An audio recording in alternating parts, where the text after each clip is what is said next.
So, the title of the lecture, of this lecture, is the economic way of looking at the world. The economic way of looking at the world. And let me begin with a relatively simple question. I assure you, you don't need to write anything down. And consider the following scenario, right? Imagine a football game in the city of Torino in Italy. Okay? It has this football team called Juventus, and imagine a football game, right, where there are people who go to attend this game from, I don't know, India, there are people who go from other parts of Europe, there are people who go from Italy, there are some people who go from Torino itself, right? And suppose I tell you that the highest price tickets are bought by people who come from far away. Suppose there are two kinds of tickets, right? Two kinds of seats. What is your name? Arjun. Arjun. Right? Suppose, Arjun, there are two kinds of seats, right? There are good seats and there are bad seats. Okay? And I tell you that most of the good seats are bought by people who come from far away, and most of the bad seats are bought by locals. And I ask you why? What would you say? Because they want to make the most of that experience. Okay, one person at a time, and if we had a mic that can be passed around, it would be nice. Okay? One person at a time, and if we can.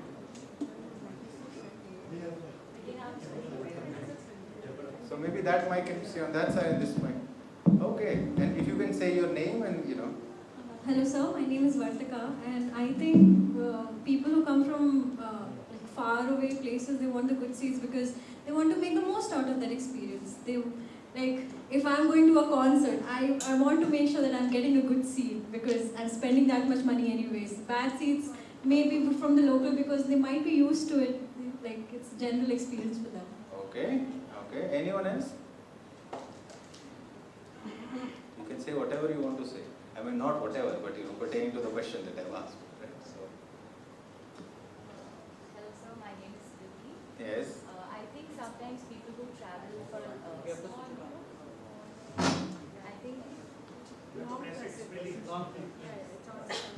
I think sometimes when people prefer to go to a different country or travel for a longer distance, the prices are also set for set higher and for good seats who are choosing to travel for a longer distance. So sometimes, like Indians, for example, if I'm traveling to the Europe, I think the price would be higher for me, and the seats also assigned would be like aligned to the price that I pay. So I think that's why people who travel. No, I mean you're going there and you're choosing, right? So you've traveled from India or you've traveled from Portugal and you land up in Turin and you're like, here is how much the good seats cost. Here is how much the bad seats cost. Let's put a price on it, right? Whatever, I don't know. Let's say the price of good seats is, 10 euros, and let's say the price of bad seats is, 2 euros, right? You're there, and it so happens that people who come from far away tend to buy a lot of these good seats, and the locals are buying a lot of the bad seats, right? The sellers, presume the sellers don't know, anything about you. I think people who can afford to go on a tourist, like to a tourist spot, they can definitely afford to pay 10 in their. So one possibility is that the people who are coming from further away, right, are richer, right? That is one possibility. So one possible reason is people who come from far away have higher incomes. But presume for rest of the kind of discussion today that people who come from far away do not have higher incomes. Other reasons, and when you say, you don't have to say sir or whatever, just tell me, right, what you're trying to say. Yeah. For people traveling a shorter distance, comfort is not the priority. It may be daily commuters going from their home to work or whatever. So one answer was that people who come from far away, right, have different incomes, and we said for the rest of our discussion, let us assume incomes are the same. Another argument is people who come from far away have different preferences of some kind. Okay? What else? Who else? Oh, but then you need this mic. It's okay. No, you need this. You want to go on without the mic? Yeah, it's fine. Okay. So those who come from far away, they probably value these seats more. It can be multiple reasons based on preference or based on comfort. Then the value that they attach to the experience is more than what the value that the locals attach to the experience. Yeah. Okay, so that's another possibility. Another possibility is that, again, people who come from far away are somewhat different. The value they attach to this experience is different. Right? What else? What are some other reasons? What else?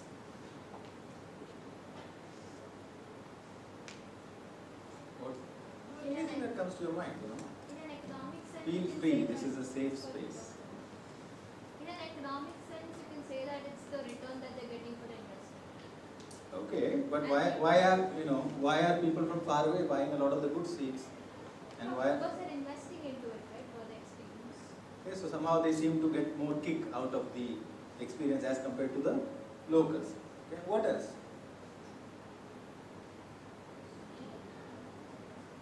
What else? Yeah. Really, like those who are coming from far away, they're afraid that the good seats might get sold off first, so they buy those first anyway. Okay, The so locals know. they have more of this kind of psychological issue of inability to deal with their own fears as compared to the locals. Right? You laugh, but that's what she essentially argued. I just put it in a kind of, slightly different manner, but that's essentially the argument, because it's always compared to the locals. Always compared to the locals. That's what this question is about. Others. Why do people who come from far away, why is it that they're buying? Why is it that they're buying tickets that are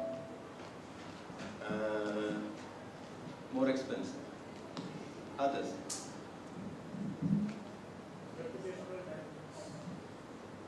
Reputational dynamics. What do you mean by that? For example, let's say I'm an Indian. Let us say that. Yes. I'm an Indian. No, that's fine. I like let us say. That is let us say yes. Okay, I'm an Indian. Let's say I'm going to the west or somewhere where there is relatively developed place than India. Yeah. And given the exchange rate and all these things would be expensive for me, right? Yes. For a person from London or US to have a vacation in India, it's different from for a person to have it vice versa, right? All that is true. Yes. At the same time, I don't want to be judged by others. For example, This is all your nationalist stuff, right? So then I am there, and then I am this nationalistic guy, and to make sure that other people in India don't suffer on my count and my pittiness, right? I will buy an expensive ticket and then starve in the evening because I can't afford the sandwich that I was planning earlier, and then that way, I will keep up the flag. Plus lose weight because I have not been eating. Right? Indeed, that is a possibility. You don't speak after giving me caffeine. Maybe safety reasons. Like what?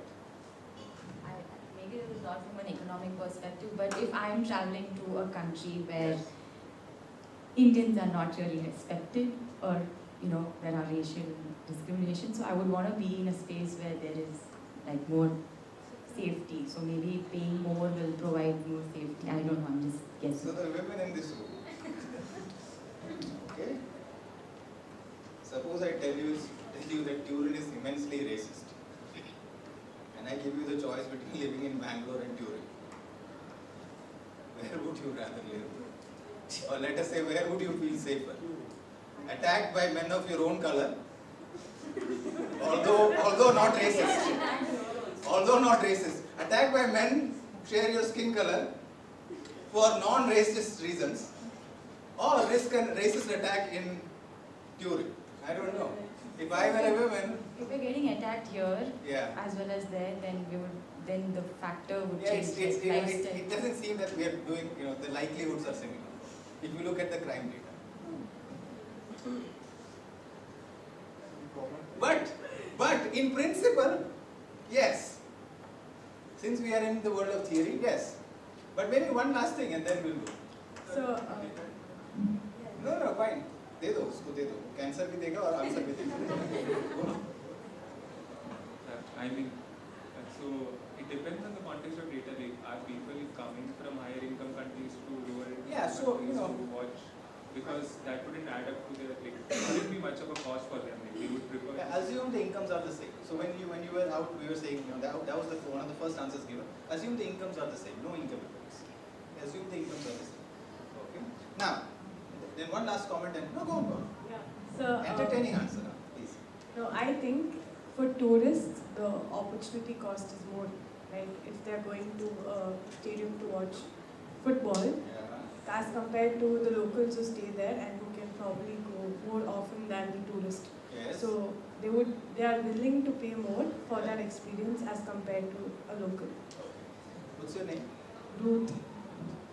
So now there is some truth to what Ruth said, and there is a little bit of truth to like what some of the other. I am not intending any part. It's just cancer and answer, Ruth and truth. It's just happening to me, right? So So let's try to formalize some of this insight and take out of it all that which is not necessary. Okay? Consider the following simple scenario. What is the price that is faced by the locals? How much are they paying for the ticket? Yeah. Let's just say the price of PB. Okay? Okay, right? And what is the price that is paid? So, not the local. The price that is paid for the good seats is PB. Okay? Price that is paid for the bad seats is PB. Price that is paid for the good seats is PG, and the ratio is 10:1. Okay? 5:2. 5:1. Okay, or let's just make the prices 5:1. Good seats 5, price for bad seats 1. The price that is faced by the locals is 5:1. Okay, that is 2. What is the price that is faced by the tourists? Not 5:1. 5 into? No, there is no into PB. The price that is faced by the tourists is, this is the price ratio that is faced by the locals. What is the price ratio faced by the tourists?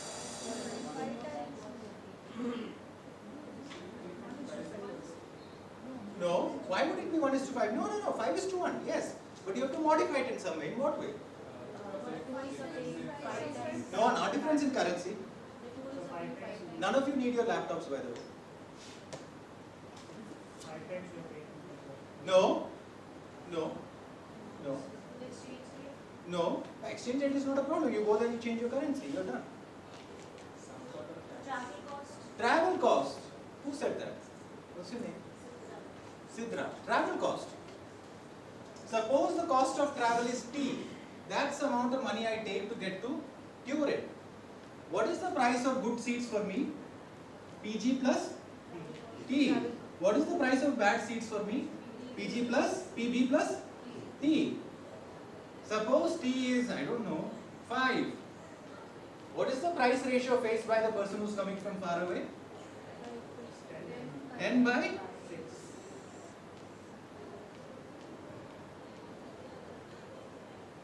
Note that 5/1 is greater than 10/6. For the local, the good seats are much more expensive than the bad seats. For the person who is coming from far away, the good seats are somewhat more expensive than the bad seats. Simply adding travel cost to the numerator and denominator changes everything. Okay. More generally,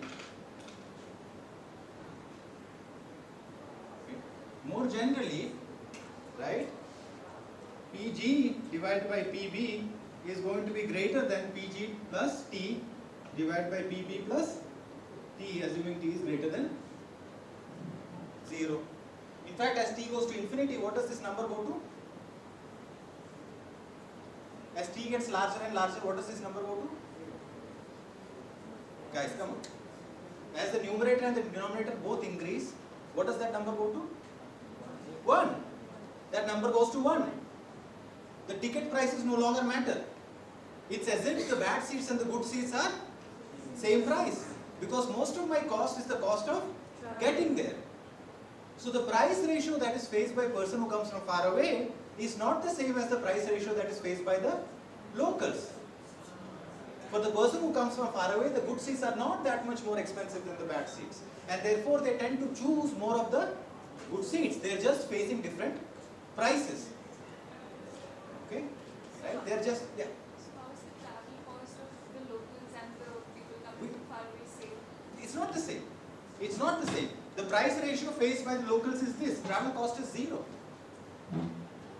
It's only people who come far away who are paying a travel cost. Right? When I come from far, so if you tell me, I'm in India and you tell me, how much does it cost to buy a great seat? It's the cost of getting to Turin plus the price of the great seat. How much does it cost me to get a bad seat? Cost of getting to Turin plus the cost of the bad seat. If the cost of getting there is most of the cost, the price ratio between the good and bad seats is pretty much the same. That's what we got the locals. Okay? So in earnest, the two groups of people who come from far away and the locals make different choices, not because they are different people, not because they have different color of the skin, not because one group has psychiatric problems which prevents them from being able to manage their fears, right? But merely because they face different price ratios. Nothing complicated, nothing fancy, just facing different price ratios. The only thing that took effort was to identify and recognize that actually these two populations are not facing the same price ratios. There is a name for this. It's called the Alchian-Allen Theorem, or the third law of demand, Alchian-Allen Theorem. Alchian-Allen Theorem. Okay. Sometimes also called the Alchian-Allen Apples Theorem. The theorem for why good apples get shipped out. Okay. So here is another variant of the same question. Right. Kashmiri apples. Suppose there are two qualities of Kashmiri apples, good quality and bad quality. Okay. Where are you more likely to find the good quality Kashmiri apples, and where are you more likely to find the bad quality Kashmiri apples? Kashmir, are you likely to find good quality or bad quality? Bad. Where will the good quality be? Why? Because the return is greater if you export. You're making more money. No. For? Why? Why? No, I've just failed. Demand because the cost of those apples will be much higher outside than what we would sell. That is true, and understand the question. Shipping cost is a big part of it. And I want you to answer based on what we just did. There are two kinds of apples in Kashmir, good quality and bad quality. I can sell these, some of them will get sold in Kashmir. Some are going to get shipped out.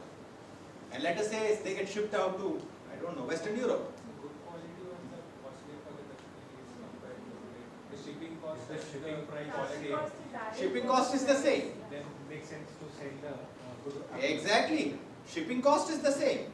Which means that suppose the apple, the cost of this apples, so I don't know, suppose good quality apples take, I don't know, 3 euros to make. And bad quality apples take 2 euros to make. In Kashmir, the price ratio is 3:2. Suppose shipping cost is $5. Once it gets to Europe, 8:7. There's hardly a price difference between the good and the bad. Will the Europeans buy good or bad? And will people in Kashmir buy good or bad? So good Kashmiri apples get shipped out. Because once you add the shipping cost, there is nearly no difference in the prices of good and bad. But without adding shipping cost, there is a price difference. Right? This is why this theorem is called the Alchian-Allen Apples Theorem sometimes, because in the original argument, economists Alchian and Allen say that good apples get shipped out, and this is the reason. Right? It's not because of colonialism. It is not because of imperialism or any other isms. Okay? And it doesn't even have to be because Western Europe has higher incomes. Income levels are higher in Western Europe than in Kashmir. In fact, the French would tend to, if the French made produce and the Spaniards made produce, the French would tend to ship their good produce to Spain, and the Spanish would tend to ship their good produce to France.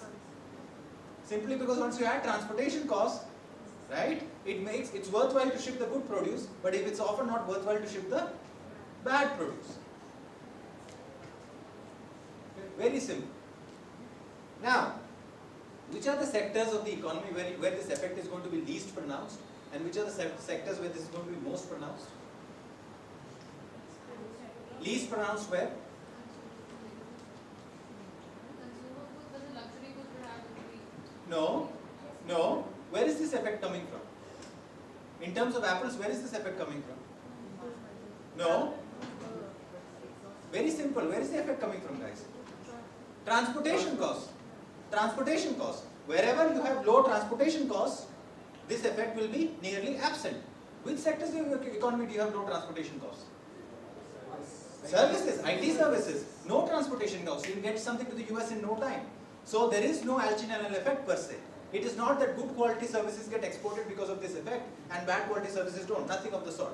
What about shipment of iron ore, coal, apples, produce in general? Very strong Alchian-Allen effects.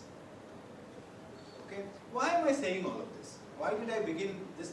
Why did I begin a lecture on the economic way of looking at the world with the Alchian-Allen effect? Note that when I had asked you, right, why is it that people from far away tend to purchase higher price, better quality seeds, and people from locals don't? You've given answers which. So I said, there are two groups of people who make different choices, and your answers basically said why these two, how these two groups of people are different, and therefore make different choices. Okay, and the economic way of looking at the world doesn't lend to that. We do not explain differences in the choices made by people by inherent differences between people or groups, but because of differences in the prices they face and the incentives they face. Let me repeat. The economic way of looking at the world, right? Whenever we see individuals or groups of individuals making choices that are different from other groups of individuals, we tend not to explain these by innate differences in the individuals or innate differences in the groups of individuals, but by differences in the incentives they face or prices they face. Okay, so the whole story about, locals not being paranoid and people coming from far away being paranoid could be true, by the way. I'm not saying it's not true. It's not an economic explanation. Lots of reality cannot be explained with the principles of economics, and that's perfectly fine, right? We are just trying to explain those parts of reality which can use the principles of economics, right? As far as principles of economics goes, we look for differences in prices faced and differences in incentives. Okay. Now, let us continue. Another question. Ready?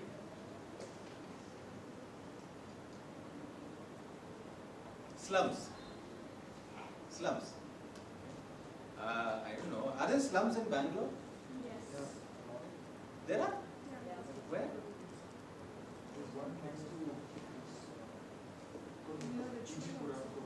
Okay, fine.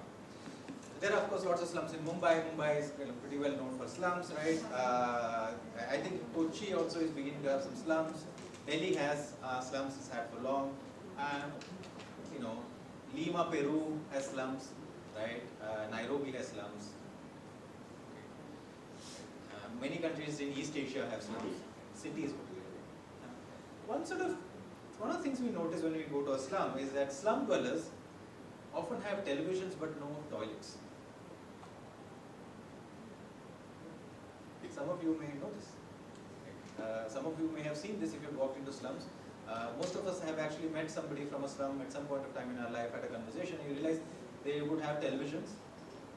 Right? They'd have a television at home but no access to toilet. Why is it that they would spend on purchasing a television but not spend on toilets?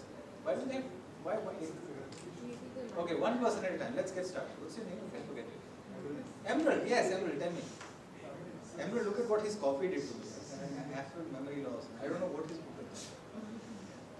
So I think it's a social dynamics that comes into picture where people who have things at home, like if you look at the rural side.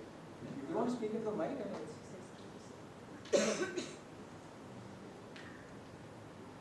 Yeah. Maybe not that much. Okay, so I think it's about the social factors, sir. Yeah. It gives them sort of an identity factor. Yeah. Also the repetition factor where they have things at home like TV or radio. Yeah. It gives them a sort But then of... why are you and I kind of not doing that? Because we, for sure, we would spend, if we had very little money. I mean, we are all at different levels to find our identities. Yeah. we do it in a different way, they do it then in a different way. They are different. Okay. Next person. Wow. Okay, so then we can go like this maybe, because you've already spoken. You have it in well. So, I may be wrong, but I feel maybe in terms of selecting manufacturing a toilet or buying a TV, Yeah. I feel it's more easier to buy a TV than manufacturing a wash. Okay, let me ask you a question then. What's your name? Arunima. Arunima says that, look, I could just go to Amazon or whatever, click a couple of buttons and the TV comes home. Presumably Amazon delivers in the slums, right? Does it? Yes. Fantastic. Look, fabulous, isn't it? Right? All, profit motive driven. Okay? And now suppose this guy, Jeff Bezos, right? He stops Amazon and sets up the Bezos Foundation to love and help the world. Do you think he will do greater good to the world by that? Now ask yourself, did Bill Gates do greater good to the world when he ran Microsoft or with the Bill and Melinda Gates Foundation? Do you think so? Microsoft is a general purpose technology, lowered cost tremendously, made it available across sectors to a wide variety of people. It's also subjective, sir. There's nothing subjective about a low cost machine that everyone can use for various purposes. It goes You think so? But also the Gates Foundation in Bihar, they had like a Bollywood right, which has resulted in now the current generation they don't have. Yeah, but Microsoft was making sure that no place remains like Bihar. Not that you remain like Bihar and you get band-aids on you, like a polio drug. But let me get back. You laugh, but think about it. It's serious, right? Perennial band-aiding. Why should anybody be in that situation? But let me go back. Let me go back to, where was I? I need a person who keeps this long. Yeah, but Jeff, no. Yeah. Right. So imagine we were at Amazon, right? So imagine, Arunima's point is that, look, I could just click a couple of buttons on Amazon and this thing comes, right? Right? Why isn't it like I can't, so it's difficult to purchase, this thing. But Arunima, think about it. If there was a strong enough demand, unmet demand, wouldn't some entrepreneur be supplying toilet services to slum dwellers? Right? The sheer absence of a good from the market. Can you explain people not purchasing a good because of the absence of the good in the market? Because my impression is if there was a demand for it, it would, for instance, it's like the marijuana that most of you smoke. It's illegal, right? But since since there is a demand for it, it will appear even if it's illegal. Toilets are not even illegal. It is not even illegal. So if there was a strong enough demand, I would imagine some entrepreneurs were setting up toilets in slums and offering these services, blah, blah, blah. Right, you see? So, right, next person. Yes. No, there was somebody who, I think they I thought God was, I thought the coffee was already time to leave. Make your last comments, fine. It's Christ University, that too, right? So I don't know. Tell me. I think there might be two reasons. Yes. One is, like Arunima said, No, she's wrong. Forget. Don't try to kind of piggyback on. She's repeated now. Destroyed. She's crying already. I want to talk from the real estate perspective that, you need more space to have a sanitation facility, and maybe they can't really afford that. No, so what's your name? Smriti. Smriti says, you need space, they can't afford it. Well, sure, but what do you do when you can't afford a thing? You rent. So, I can understand that no slum dweller is able to afford their own individual, plush toilet with a fabulous jacuzzi, and you go in and you do this, and the, ceiling opens up, and there is moonlight and light, and then you do this, and the candles come on. This I can understand, right? But what about, renting, some entrepreneur builds it, and you pay this guy a small, token of money to enter, and use it, once or twice or thrice a day, whatever, that they share this thing. Right? So in some very poor places, people share perfumes. So you don't buy a bottle of perfume. Some entrepreneur keeps it, and you go there and you just get a dab, right? Because you can't afford to just store a bottle of perfume at home which nobody is using. So sharing, a good, or Ola and Uber. This is an example, right? Those of us who do not want to or cannot afford to have a car, we can share a car, and there is an entrepreneur who makes that sharing possible. So why not? Why doesn't that happen often enough? It does happen. It does happen. Why not often enough? Yeah. The land that they live in. Yes. Usually doesn't belong to them. Yes. So if and when they get evicted, they can always carry the TVs with them and not the car. Yeah, exactly. Exactly, that's exactly the answer. Okay, right? Slum dwellers are no different from you and I. So when I teach this class, very often the answer I get is the following. Right? Somehow we are, it is the Emerald answer, right? And Emerald's problem is he studied too much sociology, which he should not. I don't know why the knot got stuck. Emerald, forget all the sociology. I would do this like burning exercise, the Dasera stuff that people do in North India. No? You bring all your sociology books. I will bring a little bit of kerosene and we light it. And that image should stick in your brain. And these pages of the books flying, Marx burning, right? And also whatever, right? All these book pages should be flying and burning, right? So that image should stick in your brain. Your problem is too much sociology, right? Which actually gets you away from the truth in many ways. Okay.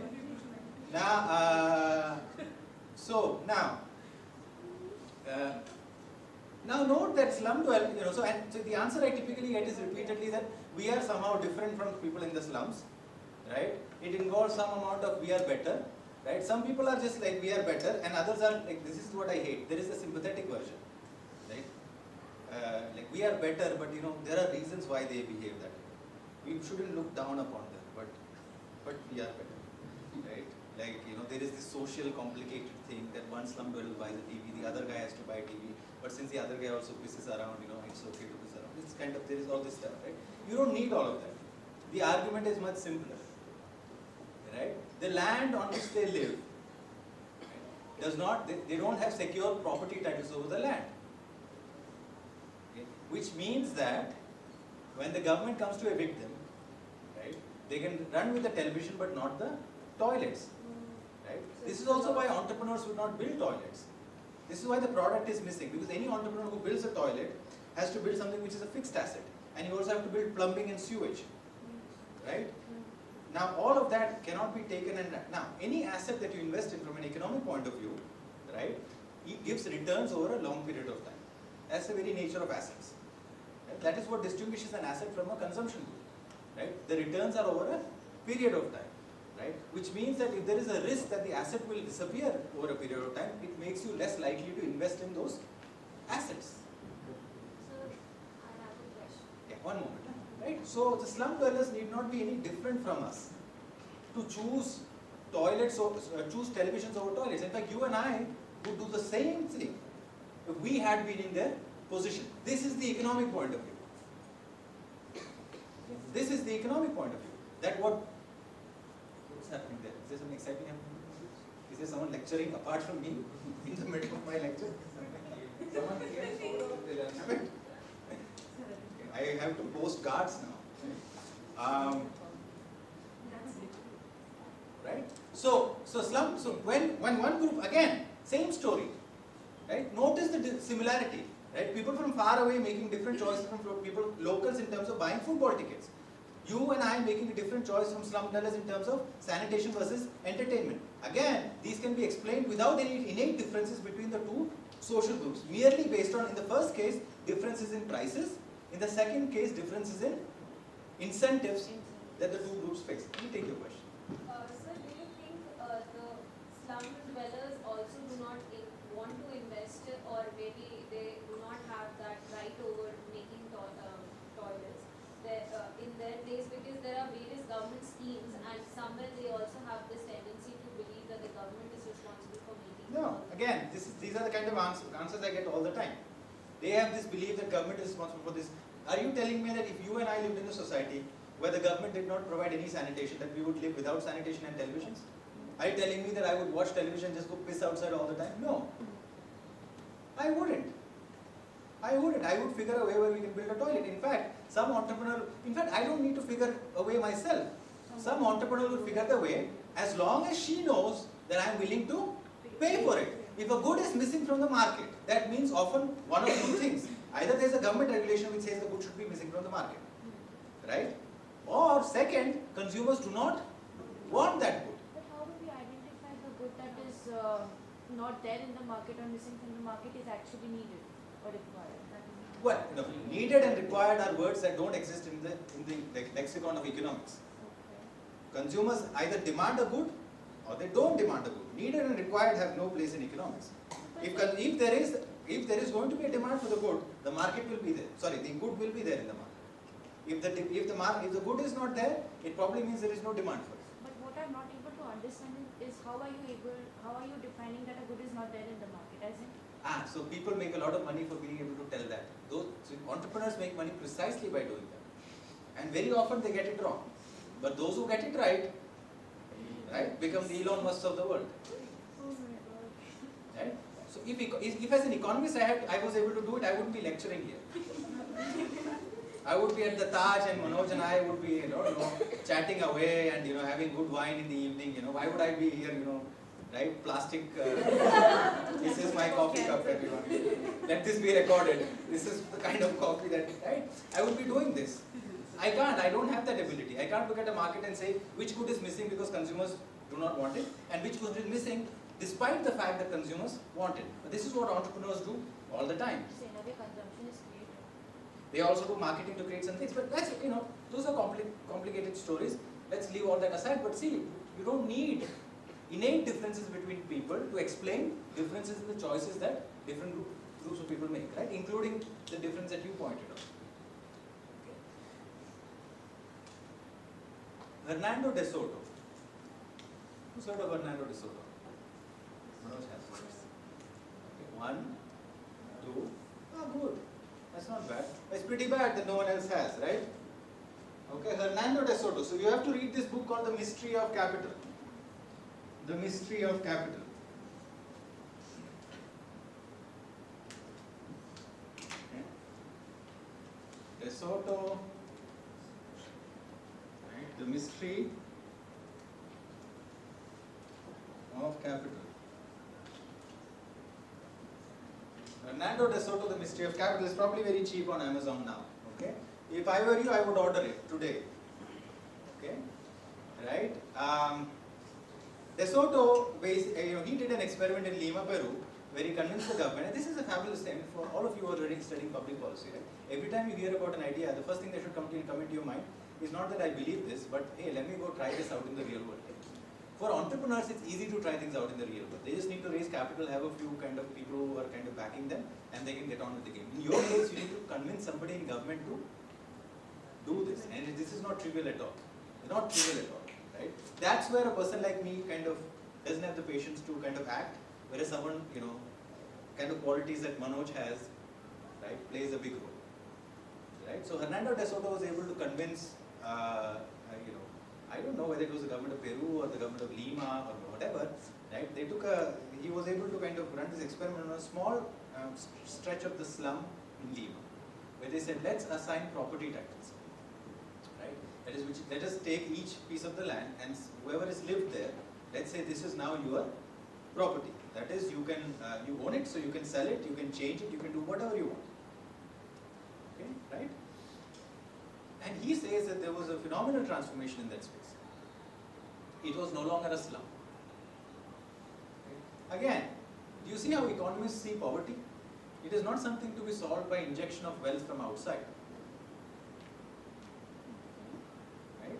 It is something to be solved by removing the hurdles that keep people poor.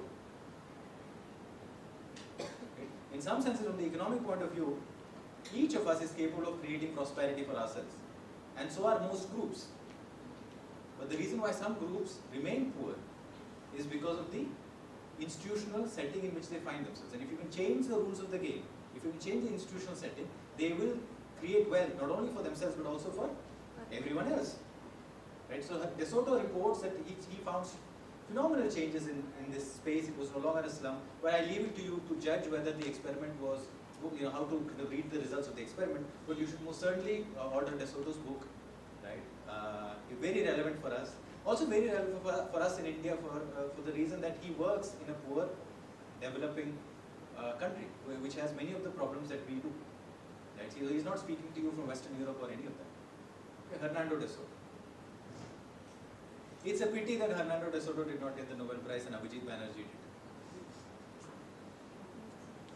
Have you read this book by Banerjee called Poor Economics? Have you? Good, very good. Right? Let us now, going back, going back to investment in assets, in the same way that people invest in physical assets, only if they see that there is a payoff. Okay? Same thing is true with human capital. Same is true with human capital. How do we know this? How do we know that rational economic actors invest in themselves only if they see returns in the future? How do we know this? Wonderful experiment. Natural experiment. Wonderful from the economic point of view as an experiment, but terrible from the point of view of loss of human life, is the HIV pandemic in Africa. After the HIV pandemic in Africa, economists were able to observe that human capital investment, private human capital investments, declined. Why is that? Why would that be? Private human capital, you understand what I mean by private human capital investment. Okay, one bit of it is education. Okay, so for instance, are you paying for your education here? That counts as private human capital investment, right? And you are paying for your education note, thinking what? You'll get a job after this, which will pay off. Okay? And how many years are you expecting to get returns from this investment? That's it. Not me, I want to live till 100, at least till I drank that coffee. Right? Most of us make investments hoping to get returns from this for the rest of our lives. Why would investments drop once the HIV pandemic began? Life expectancy fell, that is true, and therefore less of a point in investing. I make major sacrifices today because I am going to benefit from this for the next 40 years. What is the sacrifice I am making? Right? I take a bank loan, I beg, borrow and steal, I incur cost today, I don't consume as much as I could have otherwise. I invest that today. Why? Because I am going to get returns in the future. What are these returns? The returns are equivalent to higher levels of living in the future. Okay? If the future becomes shorter, does it make sense to make such large sacrifices today? And we see this in the data. Not pandemic, it's epidemic, right? Weren't you guys correct? It's not a pandemic. Is it an epidemic? Whatever it is, people getting HIV. I'm just an economist, right? This is okay. And we see this in the data. Once the HIV rates rise, rising HIV rates and declining investments in private investments in education. Note, not only amongst people who have contracted HIV, but also amongst people who have not contracted HIV. Why? Also amongst people who have not contracted HIV. Why would that be?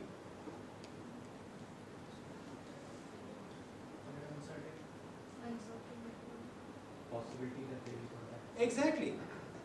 What is your name? Joseph. Why don't others kind of think that way? Guys, it's simple. Stop being like mushy sociologists. If you live in a society where lots of people have HIV, the chances of you getting HIV is higher than if you live in a society where few people have HIV. It's very simple. Like, think through. Like, you're excited, you want to have sex, blah blah blah, right? Condom might fail, may. You guys see what I'm trying to say, right? If people around you have HIV, the chances of you getting HIV is higher than if you live in a society where very few or no one around you has HIV. So you realize that the returns to your investment are lower even if you don't have HIV, because the chances of you getting HIV are higher. So there's a decline in investment in human capital even amongst people who don't have HIV in parts of Africa where the HIV rates are higher. Human beings are very rational in making investment decisions. From the question of whether to build toilets in slums, to the question of what tickets to buy at a stadium, to the question of whether I should invest in my own education. And if you begin thinking about these people not as rational individuals who are responding to prices and incentives, but as some kind of a mushy sociological cultural entity, then you've gotten the world all wrong. And you are going to make disastrous public policy decisions. Okay? So the science of economics is very important for you. It's the science on which everything else for you gets built.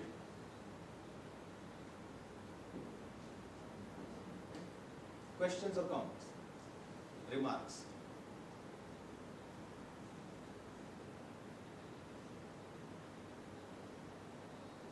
Questions, comments, remarks?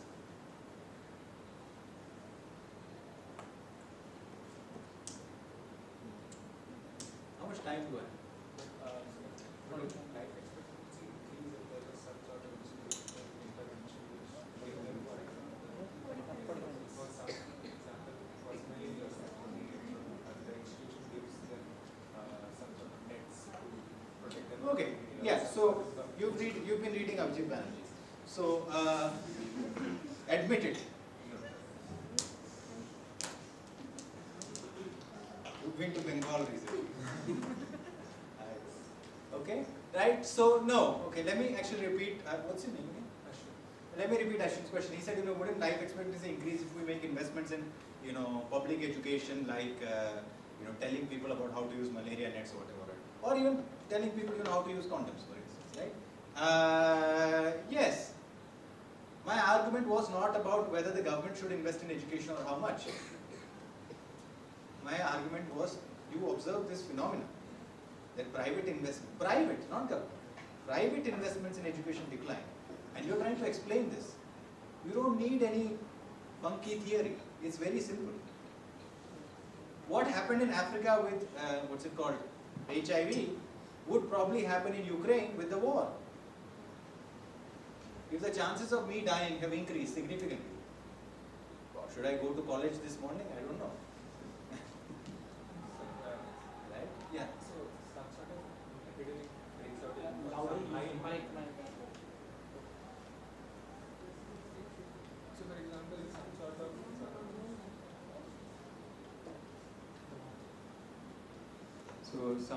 for example, some sort of epidemic breaks out in some high-income country. Wouldn't they invest in, for example, as you said, private capital? Wouldn't they, just because everyone is dying, they wouldn't stop from producing the vaccinations or some sort of private investment. But if it's in Africa, they don't have much to invest in the first place. So some sort of, and due to historical reasons, there should be an historical reasons for the economic structure a country like Africa has and a country like America has, right? So that matters, in some sense, now, how to make sense of that. If indeed there was a vaccine for HIV, would people in Africa spend on that vaccine privately? Very likely. Extremely likely. Right?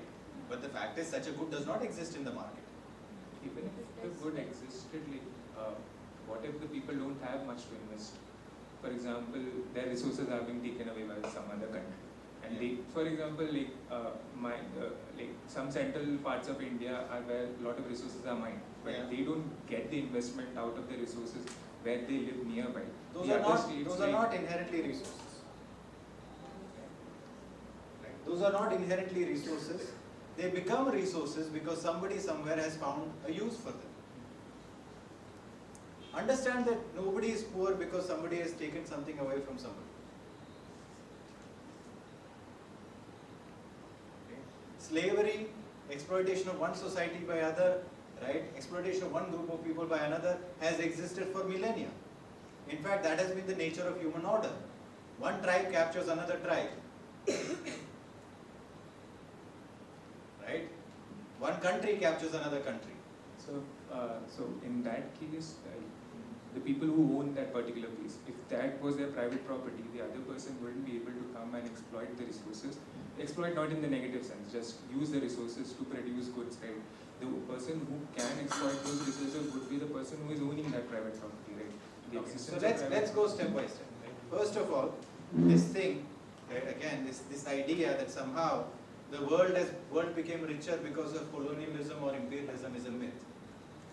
Okay. One society capturing another, one group capturing another, enslavement, small scale, large scale, has existed for millennia. That's been the nature of human society. You can call it by whatever name you like. You may like it, you may not like it. You like it if you're the slave owner, you don't like it if you're the slave. I mean, there is not much more to it than that. But that has existed for millennia. The question is, why is it that vast majority of humanity, if not all of humanity, was dirt poor till around the year 1600, and then you see this tremendous prosperity. And why first in Western Europe, and then in United States, and then in sort of such places, right? And why is it vast patches of humanity not caught up? For that, you have to fundamentally go away from the idea that anything physical is a resource in and of itself. Nothing physical is a resource. You are saying stuff gets mined from interior India, they don't get anything from their resources. It's not a resource. They never recognize it's a resource. Did they recognize it's a resource? No. It becomes a resource when someone puts it to use that other human beings want. Think about oil. Is oil a resource? No. It is the idea of what uses it can be put to, which is a resource. Before we figured a way, right, to put crude oil, to take crude oil, right, get sort of the different kinds of processed oils that we need, put it into an internal combustion engine, right? Before that, what was crude oil? It was just black liquid that bubbled up every now and then in a desert, complete nuisance to the tribes that lived there. They would do everything to avoid it. Today, those nations would fight to keep it. How did it become a resource? If oil was a resource, it should have always been a resource. No, those tribes didn't want it. They hated it. The smell, the stench, this thing bubbling up. Nobody wants it. It became a resource once there was an internal combustion engine, once there was a process to, transform that into oils that can go into. It is the human mind which is the ultimate resource. So the sort of argument that... It is the human mind that is the ultimate resource. Here is another book for you to read. Have you heard of Julian Simon? Julian Simon? Yeah? The ultimate resource.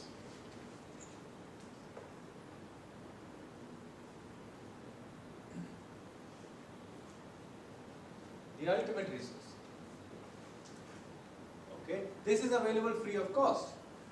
And Mystery of Capital will also, there is somewhere you can find it, right? You can find all these things somewhere. But ultimate resource, I don't even know if it's still kind of published, potentially is, but certainly available free of cost. If I were you, I would read these books. Not tomorrow, not day after, but today. Why is that? Because I'm serious about getting somewhere in life. Era of mediocrity is over. Okay? Go on, you have something to say. So, I thought you didn't live in Kerala. Then why all this? Why are you so mistaken in life?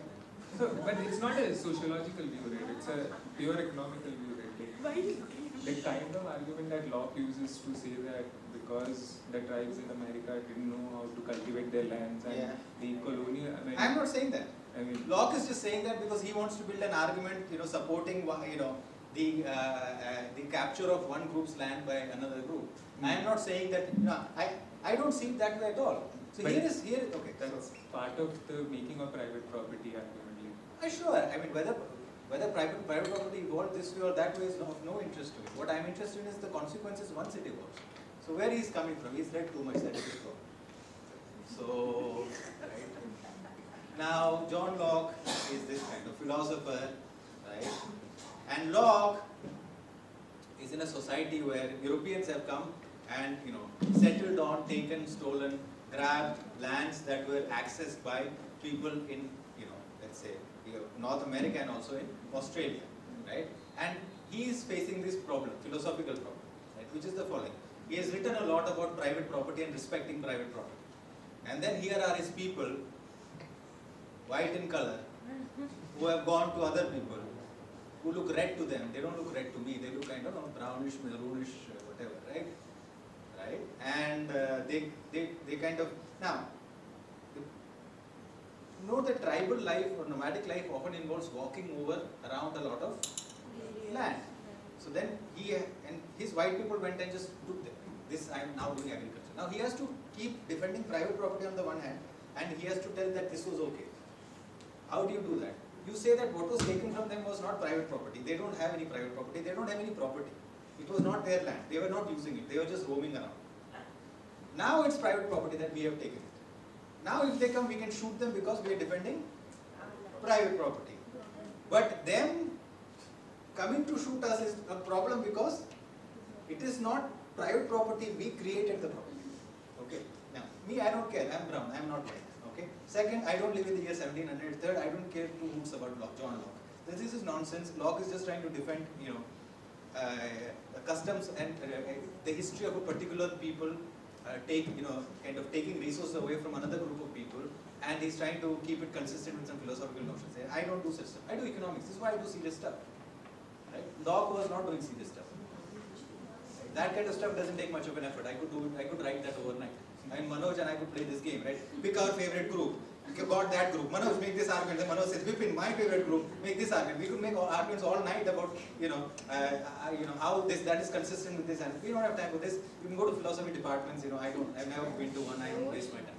So don't read Locke. No, I'm not saying I support Locke. You do? I don't. You're saying you don't? I don't. What I was saying was that the formation of private property in that sense, how does property even... We don't care. We don't care. What we care about is once property emerges, right? Once private property exists, right? What are the outcomes that we see, right? We want to understand, for instance, why is Hong Kong prosperous? Why is Singapore prosperous?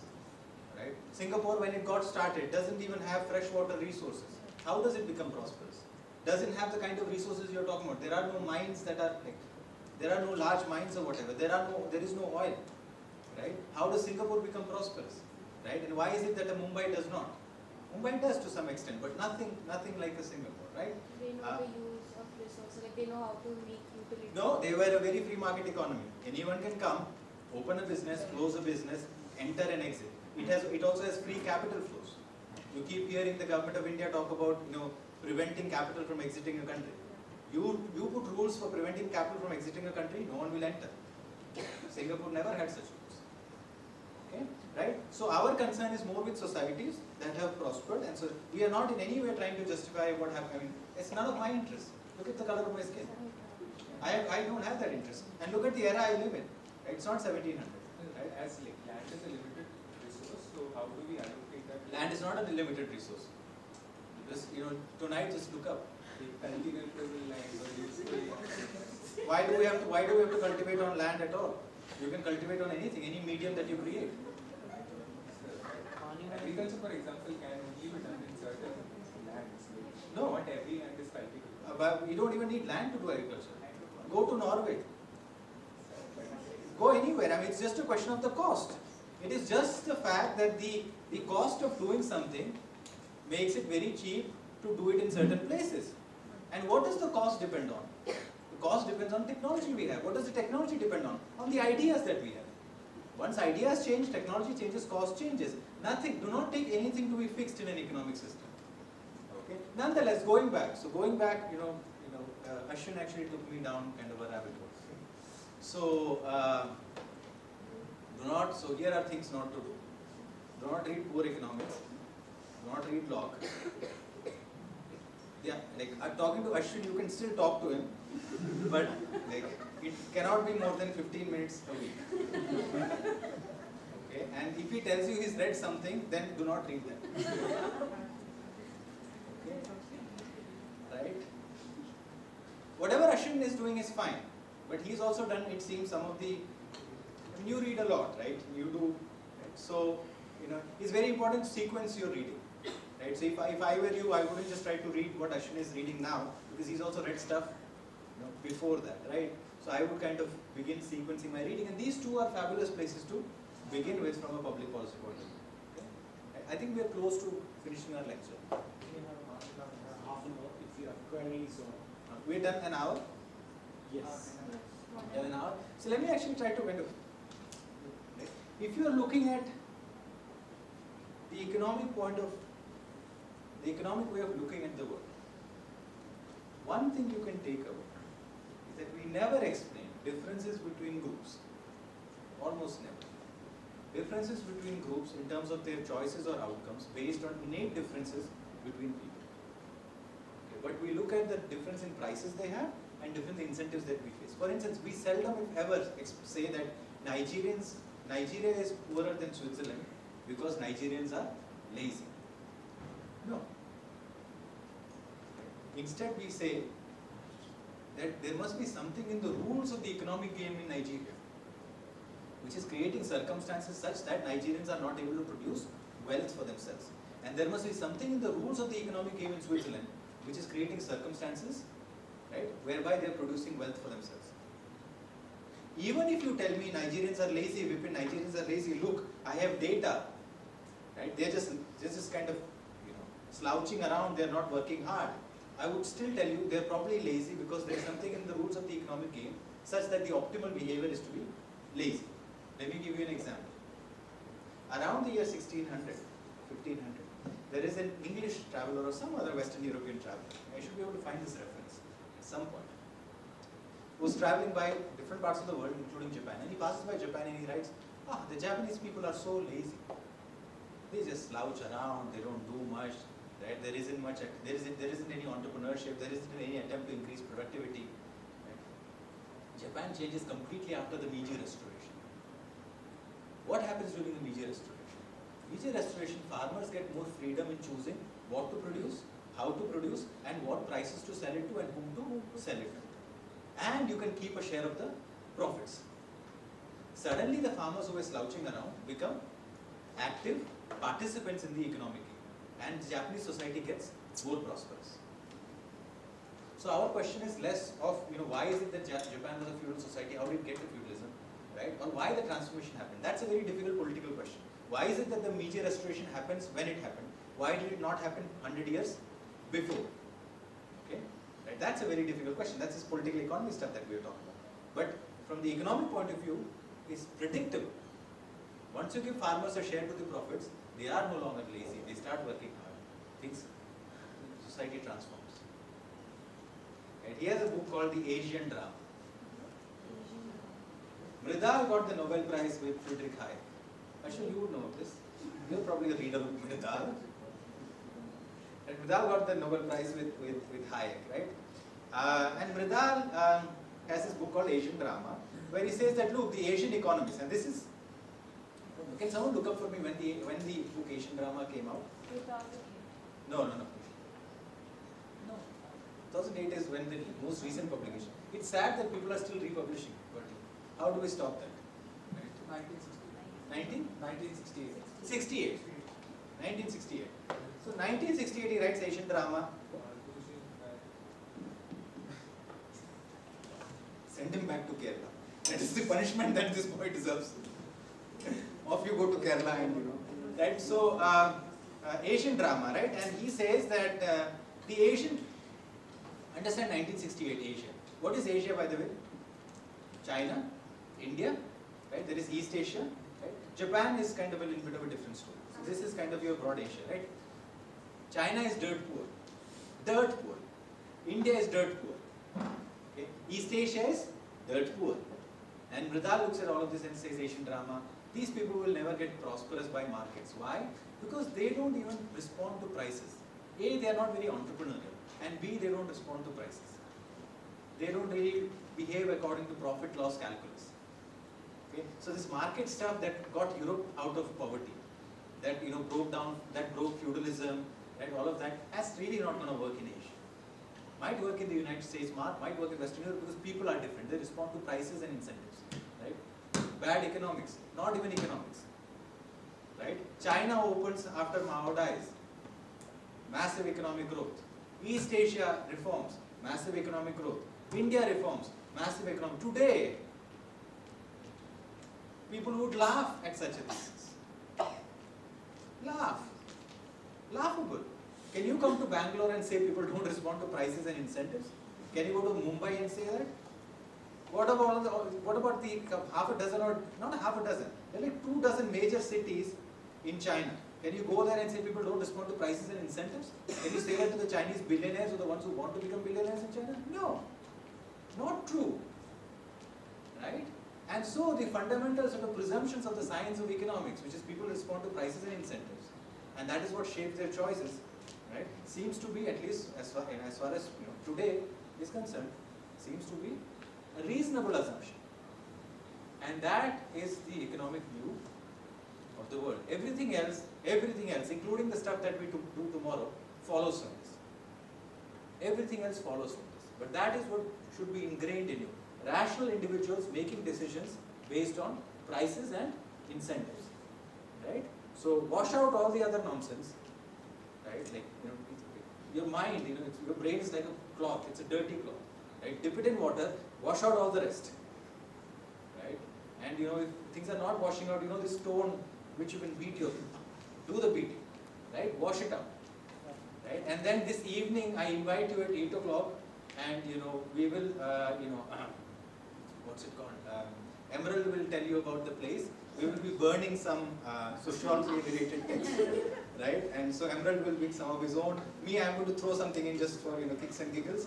I will also bring the kerosene, right? So that's it. So any maybe last questions, and then we can close. So we are talking about that there is always an economic problem that we are not figuring out. That's why all the problem. And can we implement the same economic policies that is happening in the country to some other country? For example, we compare Nigeria with Switzerland. Can we what Switzerland can repeat likely put exactly what they are doing with their policy? Because Nigeria then seems to be different. Yeah, so that's a very good question. What's your name? So Aditya has a very good question. He says, like suppose we begin with these kind of primitives, which is rational individuals making decisions faced with prices and incentives, right? And we have these primitives, and we extend, go on from there, and we find that some policies have worked in some country. I don't know, let's say Switzerland, right? Can Nigeria immediately adopt those policies and implement them in Nigeria? So there is sort of a very kind of interesting puzzle in economics, which is still not solved. And this goes back to our discussion of political economy. Nothing that happens in the rules of the economic game of Switzerland or New Zealand, right? It's not a secret. Right?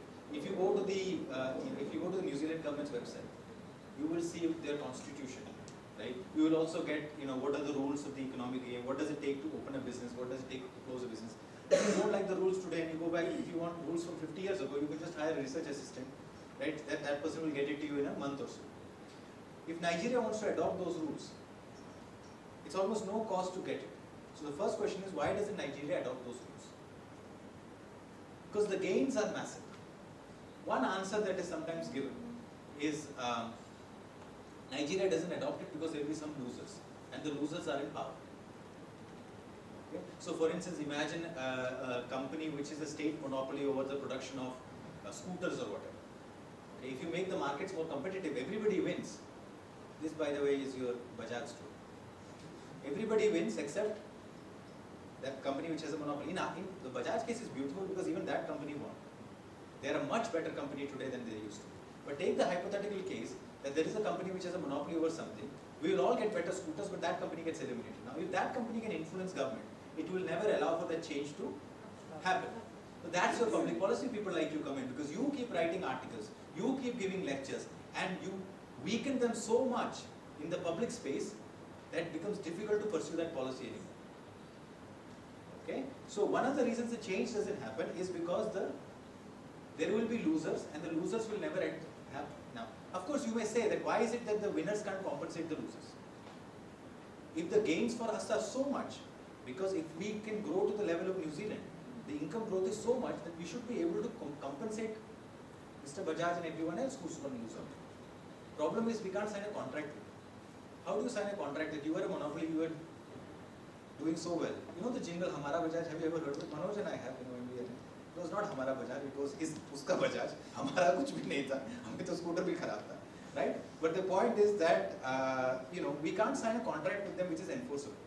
We can't say, Mr. Bajaj, you let us do this, and then as the economy grows, we give you this much money for the next 50 years. And you cannot go to court and say this was said. So these contracts are not enforceable. So if they were enforceable contracts, right, then the losers would let us do it because they also have a lot to win by making the transition happen. Unfortunately, there are no enforceable contracts. That's why which means a change typically happens either exogenously, some external body puts pressure, but you can't wait for those external bodies to. This is why people like Manoj are involved in what you're doing, because the other way to make the change happen is, what did you teach me this morning? Patient, persistence, persuasion, patient persuasion. Right? You keep nudging, you keep writing those articles, you keep giving those lectures, bits and bits. And there is another paper you should read. Have you read this thing? What's it called? Bootleggers and Baptists. You know Bruce Yander, Bootleggers and Baptists. Wow, you have to read Bootleggers and Baptists. It's a paper. This is going to take you, I don't know, half an hour to read. Huh? That's it. Bootleggers and Baptists.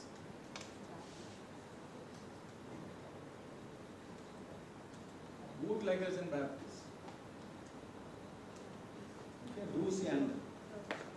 And Yandel says that look, any public policy change happens because of two groups of people, bootleggers and Baptists.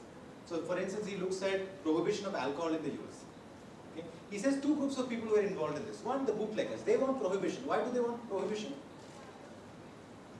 Bootleggers, by the way, those of you who are not familiar with the phrase, are people who are going to sell alcohol illegally. Why do they want prohibition? So that their business can flourish. Their business can grow, because if there is legally available alcohol, nobody is going to go to a bootlegger. Okay, but you cannot say that in front to society, right? So the people who say, like, on the face of it, are the Baptists. They say, for good moral reasons, we should have prohibition. People should not drink. And when these two come together, that's when you have this change. That you go to prohibition. Okay? Deregulation also works in the same way. You need bootleggers and you need Baptists. Most of you will not be the bootleggers. Why? Because you are not going to make all that much money. That's what you have signed up for, this. Okay? Right? But you can be good Baptists. So you keep going, you keep giving your lectures, and you strip it bare in front of the general public. The general public should get a clear sense of how this particular public policy is bad for you. Let me give you an example. An auto here in India costs about 4 to 5 lakhs. It's a terrible vehicle. There is no air conditioning, there is no cooling, there is no suspension. Okay? And lots of auto drivers get spinal injuries, and people who ride on auto, passengers also get spinal injuries. Okay? A Jeep Wrangler in the US costs about 4 to 5 lakh rupees. So we should send a few ships, fill it with Jeep Wranglers, then it floats over the ocean, and comes to Mumbai, and then comes to Kochi, and from Kochi we send it to Bangalore. And all these auto drivers, we just give them Jeep Wranglers. Okay? You can take more customers. I don't know about fuel efficiency, but definitely more environment friendly, much better for your back. Why doesn't it happen? Why doesn't it happen? It's good for customers, it's good for auto drivers. I heard that the auto drivers have this part about Namma Kannada or whatever. They should be told, Namma Kannada is not helping them. Jeep Wranglers from the US will help them. I don't speak Kannada, but if I can get them Jeep Wranglers from the US, that will help them much more than somebody who says Namma Kannada and writes it all around. It's screwing them, their lives, their families. They need to be told this. Only after I leave. Okay? If someone has to be sacrificed, it is this boy. He will take the brunt of everything I have said. My brother here. Okay? So, anyways, ask yourself, why does that not happen? Why does that not happen? So, how's it going?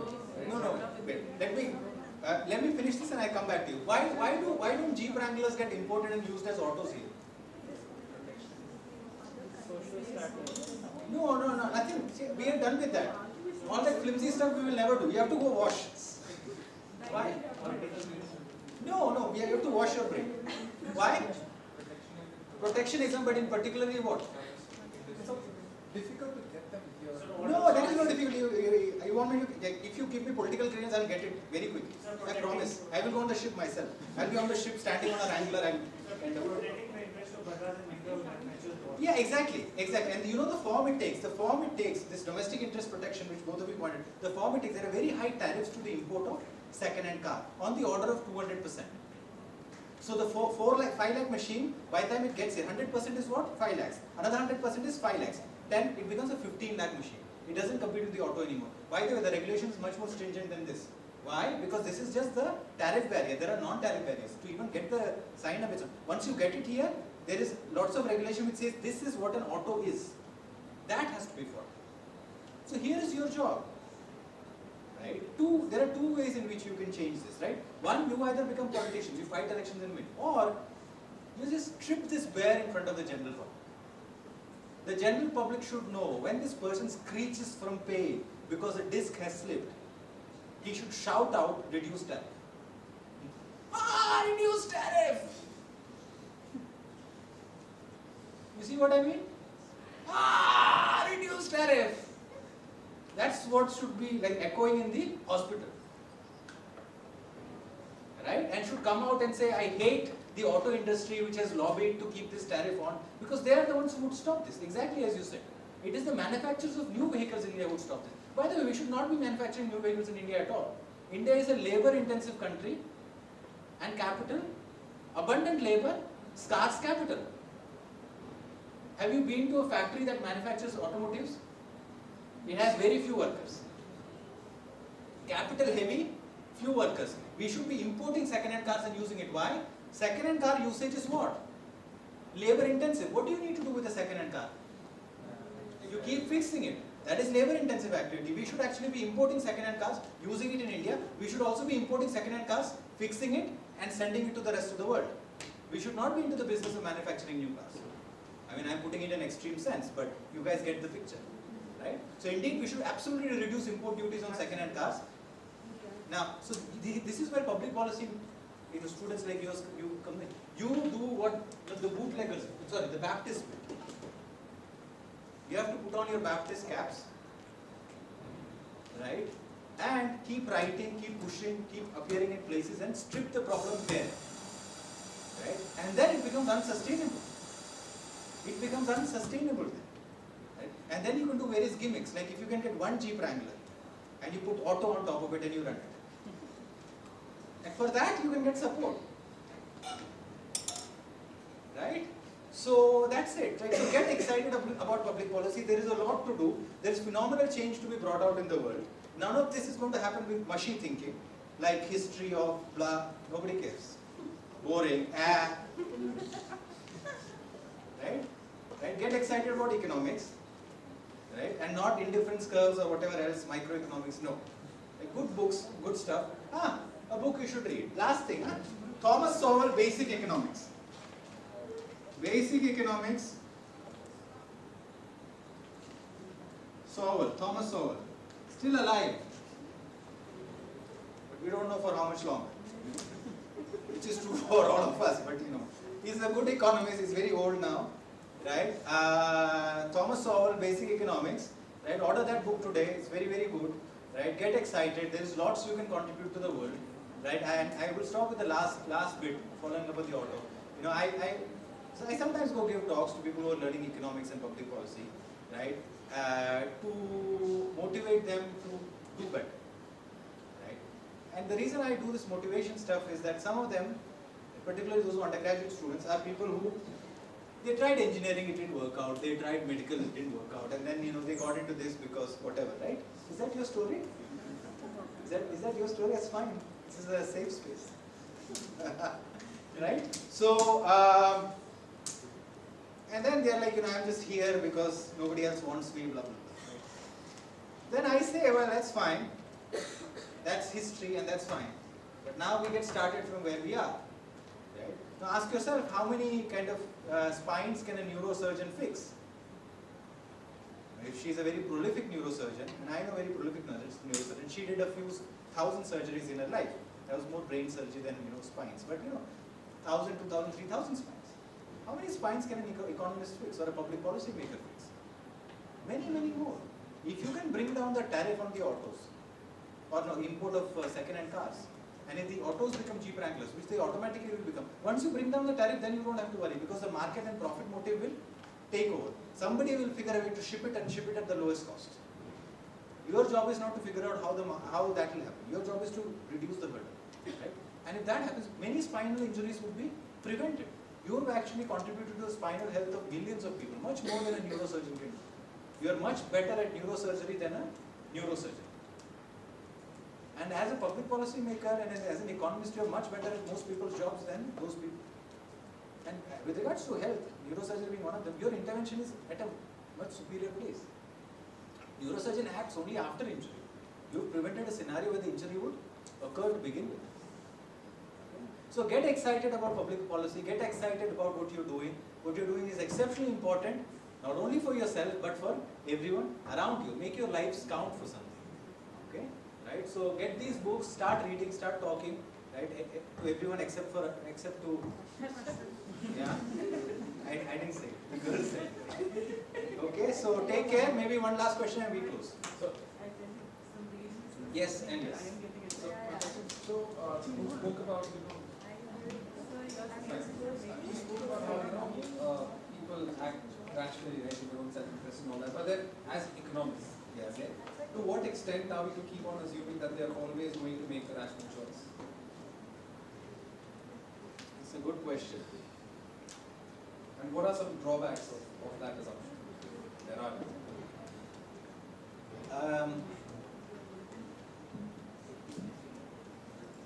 Any analytical tool that you have serves a use up to some point.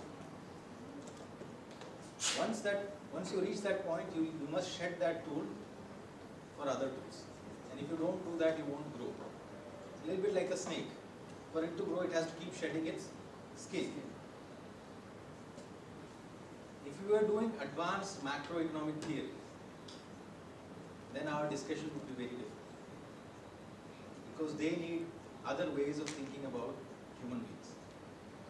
Right? If you had to solve puzzles like why is it that when you put money into an economy, instead of all prices going up, some prices temporarily go down, which happens, then we would be thinking about human beings a little bit different.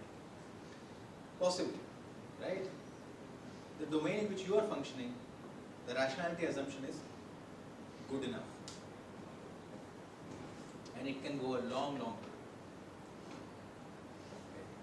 Okay. Do you need other tools? Possibly. But let's finish all of this. And after that, if you feel, right, possible. But this is, whatever other tools, and by tools I mean sort of ways of thinking and all of that, right? Whatever else you need, it can all come in once you are an expert at using this. And you should be able to do whatever gymnastics is required after using this. Whatever question I ask you, you should be able to use tools here to answer it. Once you do that, then other stuff can come. You don't need to worry about it right now. You don't need to worry about it right now at all. There's a long, long way to go just using rationality, incentives, prices, and such things. It's a long, long way to go.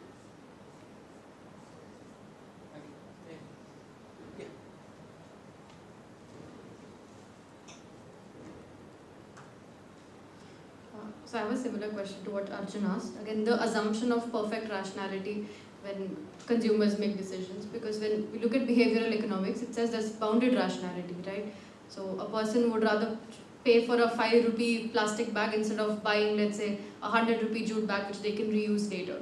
But so in these cases, to incentivize consumers or even, let's say, the shopkeepers who are selling these bags, there would be some regulation that's required in place. And again, but the assumption of free market is do not have any regulations at all, and then let the price mechanism decide the decisions that people make. So how do you balance that, having regulations whereas also giving people the choice to make the decisions? So, I mean, when did you study behavioral economics? In my undergraduate. Too early. Too early to study wrong ideas. Right? So let me actually, okay, first of all, there is nothing in sort of economic theory which should say that you should not regulate the use of plastic bags. Right? Use of plastic bags is a classic case of externality. Right? I use plastic bags, right, and then I dump it somewhere, right, and potentially could, kind of pollute water sources, right?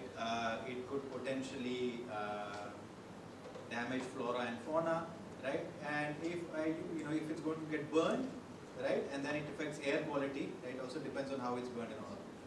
Now, are there substitutes to plastic bags, right? And what are the impact of those substitutes on environment, right? If those substitutes are more environment friendly and reduce kind of, externalities, then there are reasons to regulate plastic bags. Now, the fact that someone buys a 5 rupee plastic bag rather than a 100 rupee jute bag which can be used 20 times is not a sign of irrationality. You have to 20 times remember to take the jute bag from home. And if you're a person like me, you just don't remember. So you've imposed a massive cognitive cost on me to take this jute bag. I would rather just take the sugar in my hand and go. You see what I mean? Or I buy 100 rupee jute bag every time. Jute bag, jute bag. right? Then I'm causing more damage to the environment because jute bags are not necessarily, one jute bag compared to one plastic bag is not, it's when you compare like, right? So, regulation based on those grounds, most economists would agree with you. And has nothing to do with behavioral economics. This is very rational behavior not to do this, right? And in fact, it is based on this idea of rationality that we have to say, if rational people are going to do the best for themselves, how do we change prices so that when they choose the best for themselves, they are not choosing plastic bags? And if sometimes we can't do that at all, we have to prohibit that product altogether. For instance, plastic straws. Right? In Kerala, they are prohibited, and the state is, by the way, some states are very effective at carrying out some kinds of prohibitions. And one reason for that is the fact that they are not engaged in a lot. States, when they are engaged in limited activities, they tend to be effective in those activities. So if you want your state to kind of regulate pollution, right? If you want your state to get involved in, reducing communicable diseases, right? You really want to make sure that your state is not doing lots of other things that it need not do, because then you can get the state machinery focused on doing things that markets are not very good at delivering, right? Or put it differently, where the pursuit of self-interest might generate social outcomes that are undesirable. But in many areas, it is precisely the absence of market which is creating problems, including environmental problems. Ask yourself, if I tell you that pollution in Bangalore city pollution, local pollution, I'm not talking about contribution to global warming, but the fact that many of us here breathe bad air has a little bit to do with traffic jams. And particularly for people who want to walk on the streets or in autos which doesn't have air conditioning, you would possibly agree with me. Now, traffic jams are a classic case of what? Not using markets and prices. Your supply of roads is fixed. Demand for roads fluctuates. There are peak hours and there are non-peak hours. What about the price of using roads? Does it fluctuate? No. So if supply is fixed, demand fluctuates, but price is also fixed, then the allocation is going to happen through queues, lining up. But if you allow price to fluctuate with demand, then you will not have traffic jams. Because during the evening hours, price goes up. Some people say, hey, I would rather go home early, or I would rather wait later. All your traffic jams will get eliminated. It's the fact that you don't use the price mechanism. So even in areas where, you sometimes think that, this is, markets failing. It's not markets failing. It's the fact that no markets exist. And so there we actually want to create markets. And this is again a place where public policy can play a role. Right? So from a public policy point of view, ideally, my first hunch would be, can I create a market? Right? And second hunch would be, if I can't create a market, then what is the minimal intervention that I can do to make things work? In some cases you need, for instance, banning of plastic straws or whatever else, there are many economists who would agree with you, many market-oriented economists who would agree with you, right? It is just that, this whole idea, for instance, where market-oriented, where Hernando de Soto, right, would differ from, Abhijit Banerjee would be the kind of argument that, poor people are poor because of behavioral kind of constraints, right? Or the fact that they don't know how to boil water in Nigeria and we will go out to teach them how to boil water. I'm not making this up. Yeah. His eyes are popping out, but yeah. Right? Maybe not. Right? We have to ask a bigger institutional question as to why a slum is a slum. Can we assign property titles and they are no longer a slum anymore? These kind of marginal questions. Why aren't they boiling water in the slum? It's too boring. That's not economics. Right? So that's it. Right? So get excited. There's a lot to do. Right? Okay, great, fantastic. Thank you for your time. It was enjoyable.